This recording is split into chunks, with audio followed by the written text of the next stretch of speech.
नमस्कार, दिव्य हिमाचल टीवी में आपका स्वागत है। मैं हूं आपके साथ निखिल अवस्थी। शुरू करते हैं आज का बुलेटिन मुख्य समाचारों के साथ।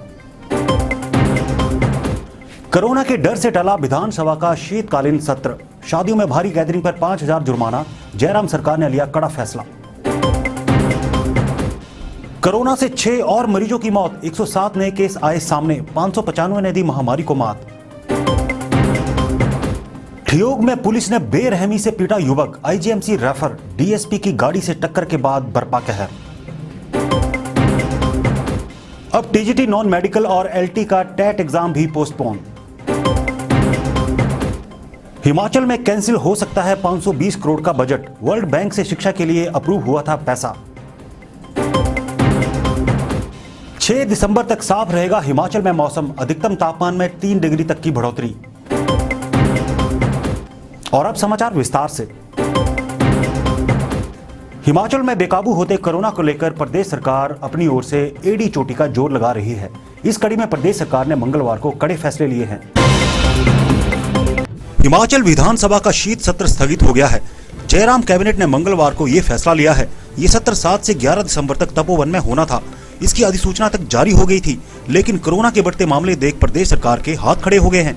इसके अलावा हिमाचल में शादियों व अन्य समारोह में 50 से ज्यादा लोगों की भीड़ जुटाने पर आयोजक को 5,000 रुपए जुर्माना भरना पड़ेगा। इसके अलावा पुलिस केस भी दर्ज करेगी। शहरी विकास मंत्री सुरेश भारद्वाज ने बताया कि ऐसे समारोहों के लिए एसडीएम या तहसीलदार की अनुमति जरूरी होगी।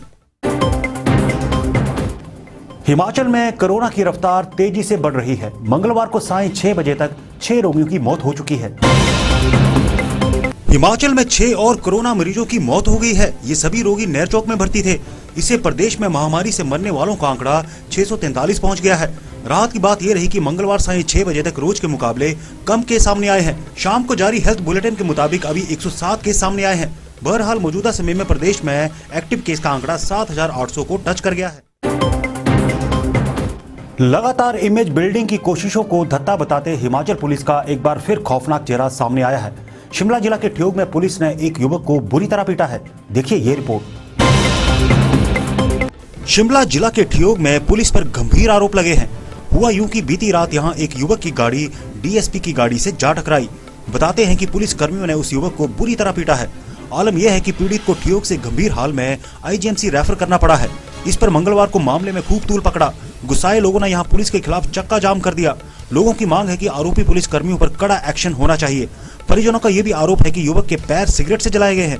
दूसरी ओर डीएसपी ठियोग कुलविंदर सिंह ने बताया कि युवक नशे में था। उसके खिलाफ लापरवाही से गाड़ी चलाने का केस दर्ज किया है।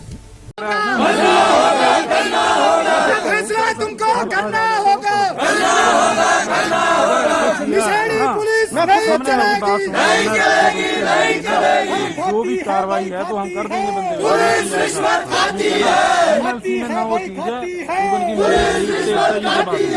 सर मैं खुद देखा है। मेरी बात सुनो, उन्होंने उसके एक्सरे के लिए लिखा है।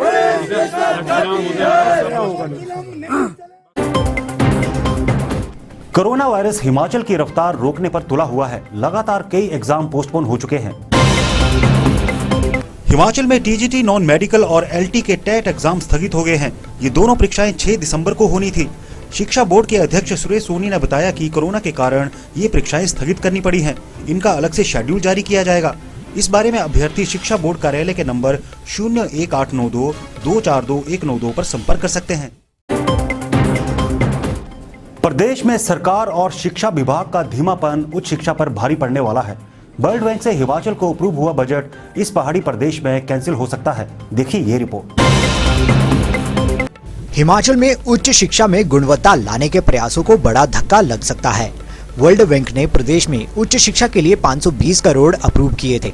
इस पैसे को मंजूर हुए 6 माह से अधिक का समय हो चुका है, लेकिन हैरानी की बात यह है कि सरकार व शिक्षा विभाग अभी तक इस बारे में कोई प्रोजेक्ट ही तैयार नहीं कर पाए हैं। इस पैसे को कॉलेजों और यूनिवर्सिटी में कैसे खर्च करना है, इस पर भी अभी कोई काम शुरू नहीं हुआ है।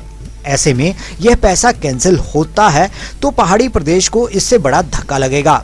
दूसरी ओर शिक्षा सचिव राजीव शर्मा ने बताया कि जल्द इस प्रपोजल को कैबिनेट से अप्रूवल दिलवाई जाएगी। कहते हैं कि भक्ति में इतनी शक्ति है कि कोई भी मुश्किल इसके आगे टिक नहीं पाती। कुछ ऐसा ही कर दिखाया है बद्दी की एक कंपनी में तैनात कर्मचारी ने। देखिए ये रिपोर्ट। बद्दी की एक कंपनी में तैनात कर्मचारी राम खिलाड़ी ने 165 किलोमीटर पैदल चलकर मां भंग्यानी के दर्शन किए। राम खिलाड़ी मूलतः आगरा के रहने वाले हैं। हाल ही में उन्हें मां भंग्यानी के दर्शनों की इच्छा हुई तो वह बद्दी से पैदल चल निकले। आखिर 4 दिन के बाद वह हरिपुर धार में मां के दरबार पहुंचे।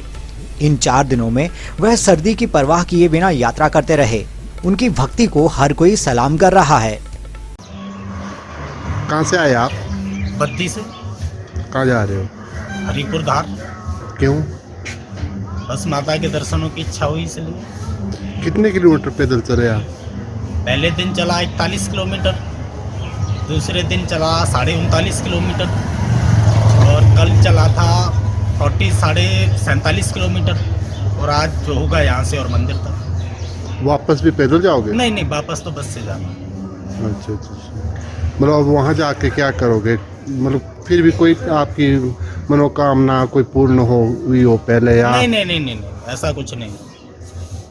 बस अंदर से इच्छा हुई, बेचैनी होती थी डेली रात को, तो माता के दर्शन पैदल करने जाना है। खासकर पिछले 20 दिनों से तो अति हो गई थी।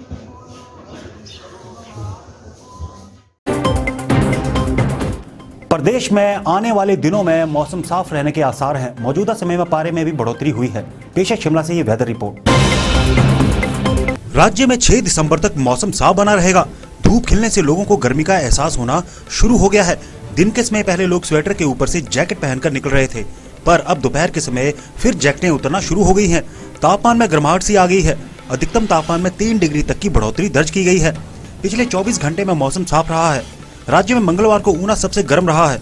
यहाँ का तापमान 27.6 डिग्री रिकॉर्ड किया गया है। और अब चलते चलते पर्यटकों के लिए फिर खुली अटल टनल। सुबह 11 बजे से शाम 3 बजे तक ही जारी रहेगी आवाजाही। पालमपुर में पंजाब की युवती से दुराचार। युवक ने भीड़ बुलाने के बाद किया फेसबुक फ्रेंड से दुराचार। लव जिहाद के खिलाफ कानून बनाने की मांग को लेकर मंत्री सुरेश भारद्वाज से मिले विश्व हिंदू परिषद के कार्यकर्ता। डिपो संचालक बोले, पॉश मशीनों में अंगूठा लगाकर नहीं देंगे राशन। थोड़े से कमीशन के लिए लोगों की जान से नहीं करेंगे खिलवाड़। आज के बुलेटिन में बस इतना ही। देखते रहिए दिव्य हिमाचल टीवी।